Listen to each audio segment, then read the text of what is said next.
From Hollywood, the George Burns and Gracie Allen Show for Hormel and Spam.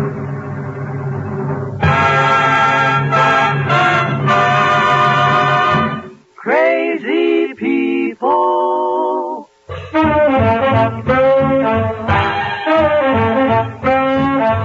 Spam, rebop, boom, spam. George Burns and Gracie Allen on the show and his orchestra. They're singing glee with the Smoothies three. Last but not least, and with Bud Heaston.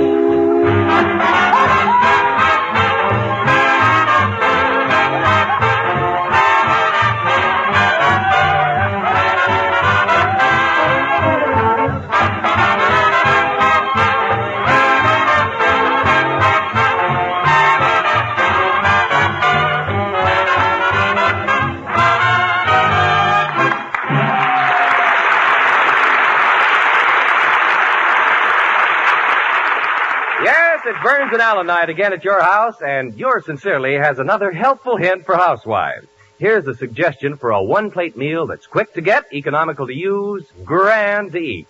Serve a hot Spamwich. Just open a can of Spam, S-P-A-M. Put slices of this tender, juicy meat on toast, then slice tomato, Bermuda onion, or sweet pickle. Cover with thin slices of cheese and pop into the oven until the cheese melts, and there's your one-plate meal that really makes a hit. Everybody likes the meaty, taste-tempting flavor of Spam. You like a hot Spamwich because it's so easy to serve and does a grand job of pleasing even the huskiest appetite. Get a can or two of Spam when you shop tomorrow and surprise your family with a hot Spamwich. Then try the other recipes on the label of the Spam can. You'll discover that cold or hot, Spam hits the spot.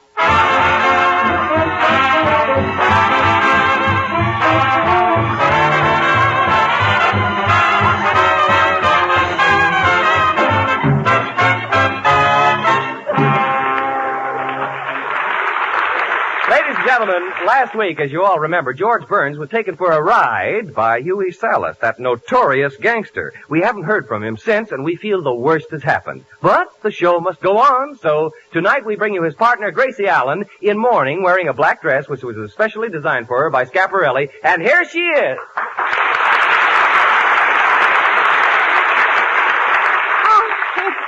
It's simply awful. I just can't stand it. Yes, it is. Every time I look at this black dress, I just can't stand it. Because George is gone? No, last night I saw a girl wearing a dress just like it. Well, Gracie, if you think you have troubles, I wonder what that gangster could have done to George. Well, maybe he threw George in the river and right now he's starving to death. If you're in a river, you drown. You don't starve to death. The Los Angeles River? Maybe he wasn't killed, though. Well, if he wasn't killed, where can a guy disappear to for a whole week? Maybe he's watching a double feature. Well, I don't know. I did everything I could. I was out with the chief of police every night until I couldn't keep my eyes open. You were, huh? Oh, boy, can he dance. Well, I'm certainly going to miss George. He was a great guy to work for. Oh, that's right, Artie. He was good to his folks. He never turned down a friend. Yep, and even though he yelled once in a while, he was the salt of the earth. He was kind, considerate, lovable. And so generous. Look, why don't we quit lying to each other? Yeah, wasn't he cheap? Now, look, I don't think it's nice of you boys to pan George before me. That's right. I've known him the longest, and I should pan him first. Yeah, wasn't he cheap? You remember the time he found a box of corn plasters? Yeah, and then he went out and bought a pair of tight shoes. Gosh, remember how he used to go over to his house and he'd play the Victrola for hours? Yeah. He was, until we ran out of nickels. Oh, I don't know. He wasn't so cheap at that. For my birthday, he bought me a fur neck piece. It was real fox. Silver? No, terrier. That's Poopsie, all right. Fox Terrier. Yeah, when I told my friends I was putting on the dog, I wasn't kidding.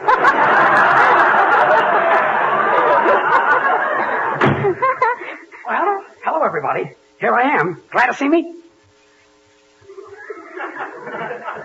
Well, can't you say something? Well, we don't know what to say. Well, can't you say you're happy I'm back? I mean, we don't know what to say to the insurance company. We reported you dead. The insurance company? But I'm not dead. Yeah, but George, you see, Gracie is the beneficiary, and we're splitting the money 3 ways. And now you show up alive. You're putting us in an awful spot. Yeah. Now, wait a minute. You told the insurance company that I was dead. I didn't tell them. Well, sure, if you told them, they wouldn't believe it.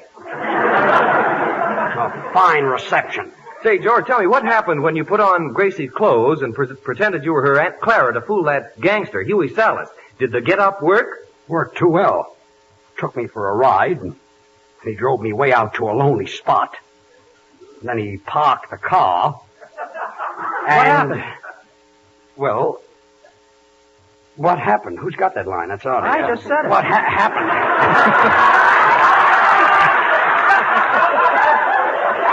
Well, Artie. Start again, Artie. All right, George. Let's take it to the top. I walked home, and I've got a TL for you later. Well, George, it doesn't take a week to walk home from a parked car. It does when it's parked in Albuquerque. Why didn't you try to hitchhike a ride like Claudette Colbert did, and it happened one night? That's just what I did. I saw a car coming, and I got out in the middle of the road, and I picked up my skirts and showed my legs, and what do you think happened? Well, with your bow legs, the car probably drove right through. How do you like that? Couldn't hitchhike a ride, and here I've got a $3,000 car in my garage. 2,000. 2,000. Yeah, that's all Bud could get on it. Bud, as soon as you thought I was gone, you sold my beautiful yellow car? Well, now, don't feel that way about it, George. Out of respect to you, before I sold it, I had it painted black. Well, I can see that everybody around here was certainly grieving over me. You said it, George. I was so unhappy that for 2 nights I forgot to wind your watch. My watch? Gracie, you've got no right to give my things away. Oh, how did we know that Mr. Burns, if you'll allow a sound man to add a word of humble appreciation, I would like to take this opportunity to thank you for the gift of your library.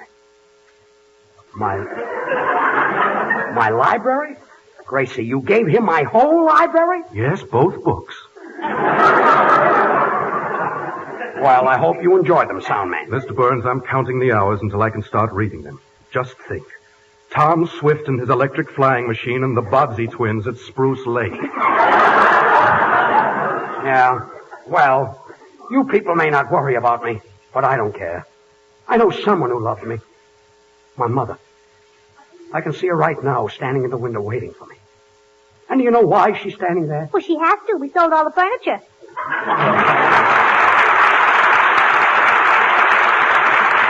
Well, imagine dividing all my things, and here I thought I was among friends. And now, Artie Shaw, who has just received the Song Hits Magazine Award as the Orchestra Leader of the Month, will play My Heart Stood Still. Congratulations, Arthur.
I don't care what plans you've all made to spend the money.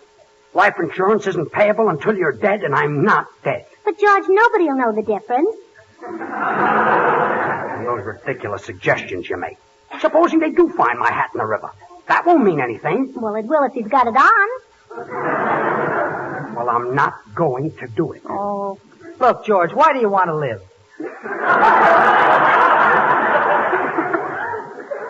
I want to see if little Abner gets married, that's why.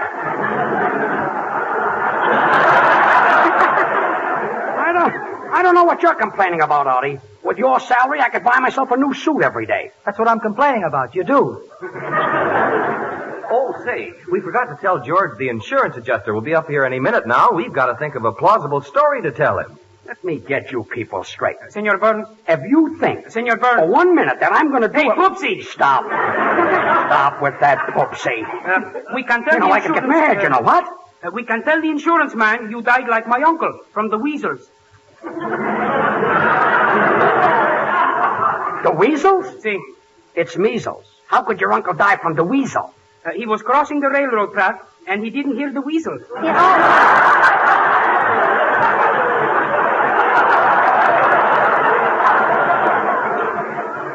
Well, let's see. Why don't we just tell the insurance man that George got pneumonia by sitting before an open window? Oh, no, that wouldn't work. George is too old to be in the draft.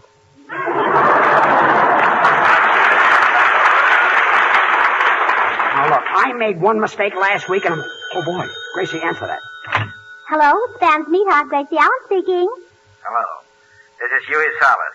Tell George Burns as soon as I get out of the county jail, I'm coming over to rub him out. Oh, so you can't get out of the jail, huh? No. Oh, he can't get out. No. Huh? Well, tell him Aunt Clara sends her love. Aunt Clara sends her love. Oh, is Aunt Clara there? Yes. Wait a minute.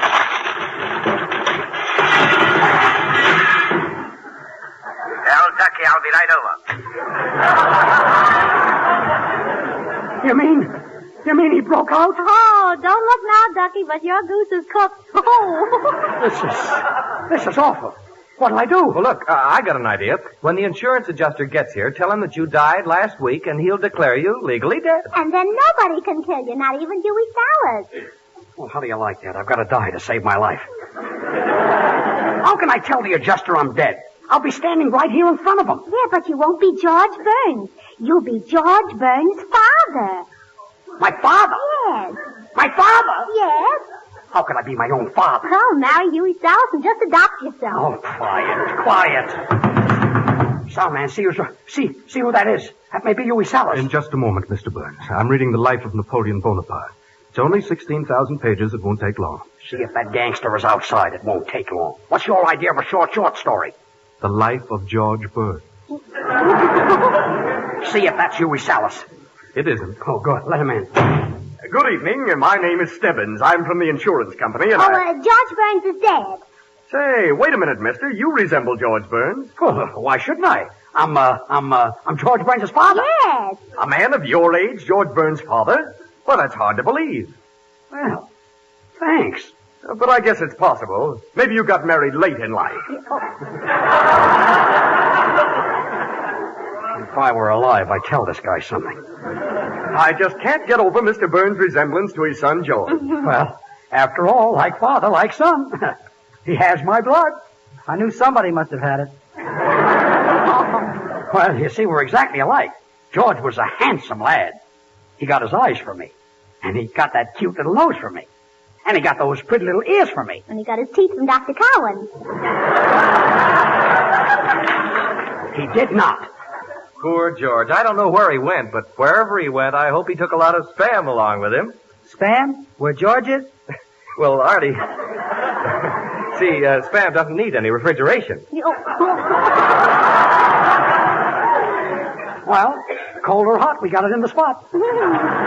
You see, our company has to be very careful on matters like this, but of course, if you're sure that he died... Well, sure, we're sure. I remember how surprised we were at the time. Dying was the last thing we thought he'd do. Well, that's life, I guess. You know what happens when your number is called? Yeah, you holler screen off. If it's a mistake, man, read the Never number mind. again. Don't have to Forget the whole thing. Well, I guess everything's all right. You'll have to forgive me for asking those questions. We have to watch out for fraud, you know. fraud? Yes, like trying to collect insurance under false pretenses. Well, anyway, now that Mr. Burns is dead, what do we get? $20,000. Well, assuming that George is not dead, does anybody get anything? Yes, he gets 20 years. Don and I get into more trouble than John Barrymore. Well, there's just one more little thing before we pay out any money. We must be certain that the insured person is not living. Now, the simplest way is to view the body, and I know a corpse when I see one. Well, this is going far enough. I'm George Burns. The check will be in the mail in the morning.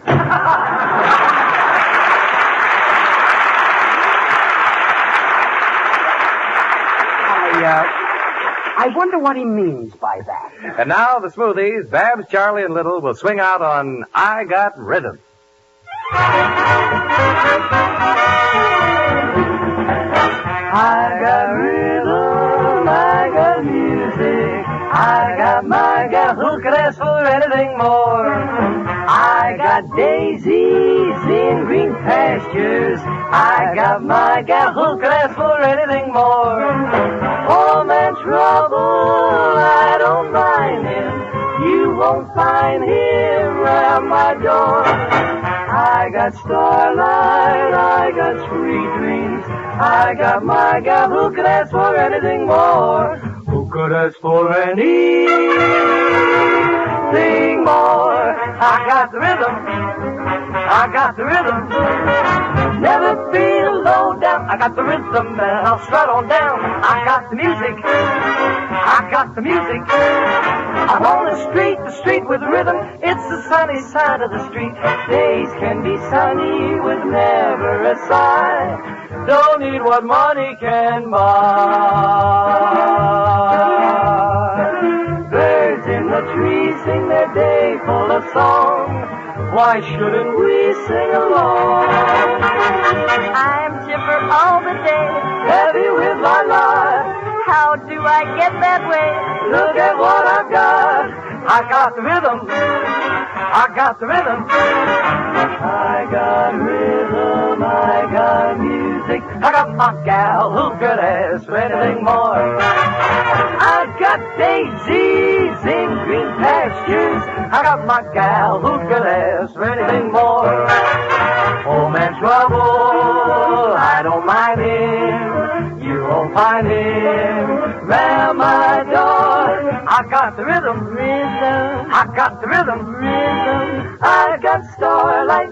I got sweet dreams. I got my gal who could ask for anything more. I got the rhythm, rhythm. I got the rhythm, rhythm. Who could ask for anything more?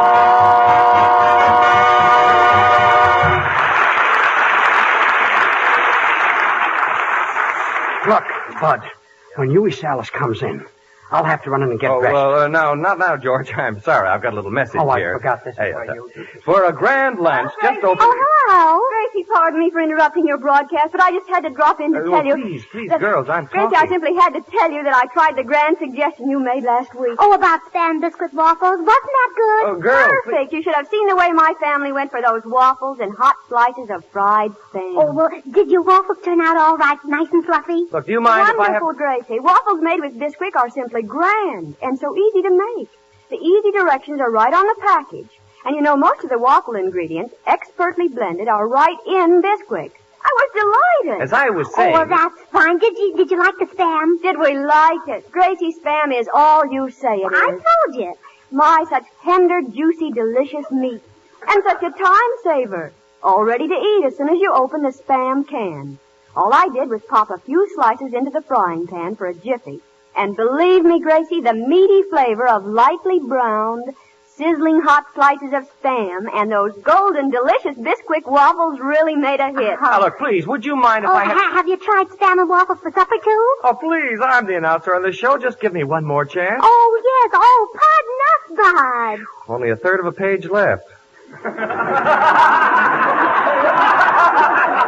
But I'm inspired, so here goes. Now, ladies, just before you close the waffle iron, dice Spam and drop on the batter. Wait till you get a whiff of the aroma of the savory, juicy meat, the rich flavor trickling through the delicious waffles. And it's so easy. So ask for a can or two of Spam, S-P-A-M, a Hormel product, and a package of General Mills Bisquick, B-I-S-Q-U-I-C-K, when you shop tomorrow. Slice it, dice it, fry it, bake it, cold or hot. Spam hits the spot.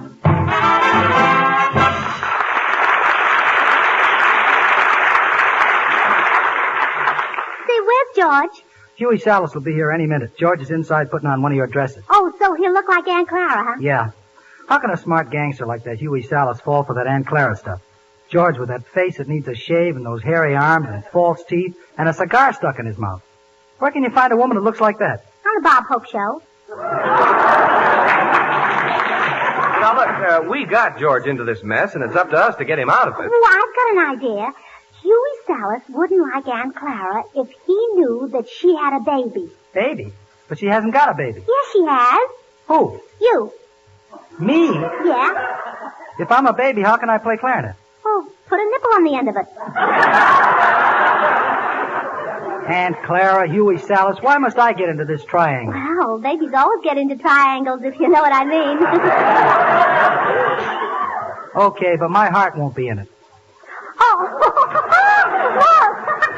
Here comes Aunt Clara.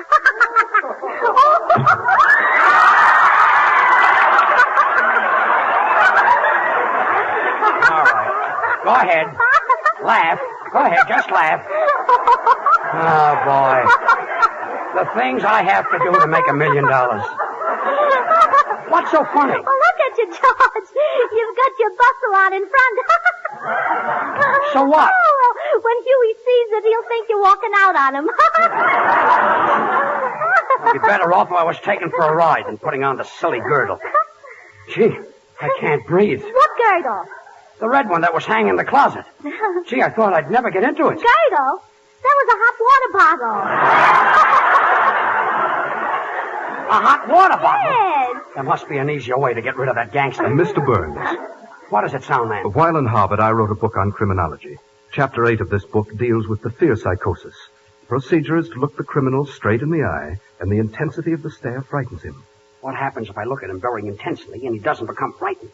Then you turn to Chapter 9, the care and treatment of broken noses. Look, Dr. IQ, if you don't mind. Oh, boy. That must be Huey Salas. Now, don't forget, everybody. From now on, I'm Aunt Clara. Come in. Hello, babe. Hello, Huey. Where's Judge Burns? Oh, George Burns? He's dead. He died. Oh, yes, he died. He's dead. Oh, boy, is he dead. I'm sorry to hear that. I'd give anything if that boy were only alive. Why, Huey? Because I'd like to kill him again. Oh. What's the matter, babe? Oh, nothing, Huey. When I see you, my blood begins to boil. Babe, that's love. No. Yeah, that's a hot water bottle. Gracie, please. Babe, come over here and sit down on Huey's lap. No. Come here. No. Come here. I'm coming, Huey. Look what I got for you, babe. Some jewelry. For me? Why, it's beautiful. It's gorgeous. Well, what is it? A pair of brass knuckles with a diamond in it. Brass knuckles with a diamond in it? It belonged to my mother.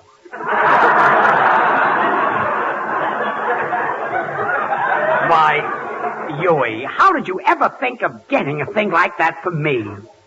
I wanted something that would knock your eye out. Oh, you shouldn't have done it, Huey. You deserve nice things. Why, you're pretty hoity-toity dame, you know. He may be hardy, but he'll never see tidy again. She's just jealous. Aunt Clara, you mean now you're going to be a gangster's mule? Senor, it's not mule. You mean Mal. Mule. No. Mule is jackass. You're a peacock?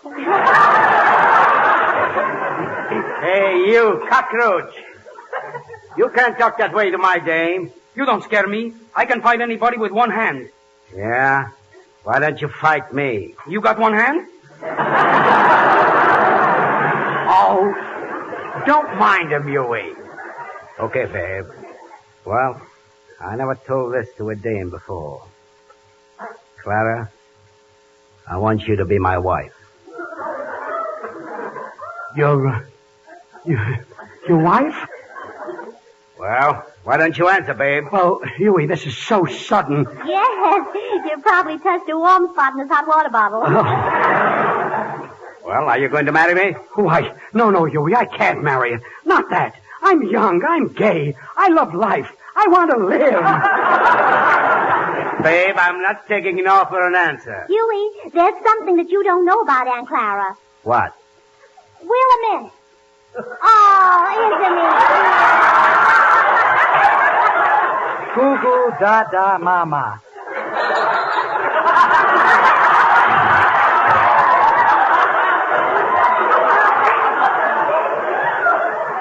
What's that? Well, that Aunt Clara's baby. Well, that's something Aunt Clara didn't know either. Uggle gobble gobble. Clara, is that your baby? Yes, Huey. Where's the father? Well, he got killed playing piggyback with the baby. How? He fell off the baby's back. Uggle gobble gobble.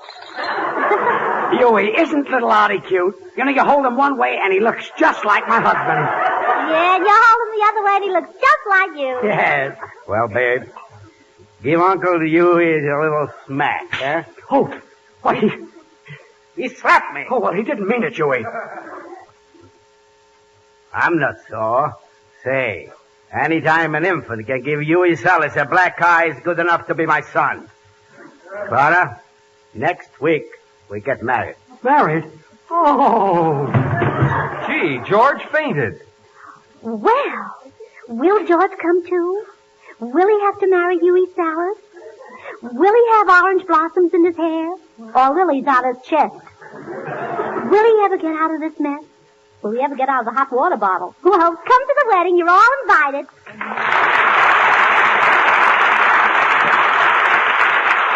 Friends, I know you will like Spam and Waffles. Just as the young lady told Gracie Allen earlier in the program how much she enjoyed Spam and Waffles, this new breakfast or supper combination is a real taste surprise. And so easy. While the waffles are browning, open a can of Spam, cut off thin slices, and fry quickly in a hot pan. Or dice Spam and drop on the batter just before you close the waffle iron. The juicy, meaty flavor of Spam adds a satisfying goodness to this appetite-appealing meal of Spam and Waffles. Try it tomorrow. Just remember to ask your food dealer for Spam, the meat of many uses. Be with us again next Monday night, same time, same station, for another George Burns and Gracie Allen show with Artie Shaw and his orchestra and the Smoothies. Until then, this is Bud Easton reminding you to remember that cold or hot, Spam hits the spot. This is the National Broadcasting Company.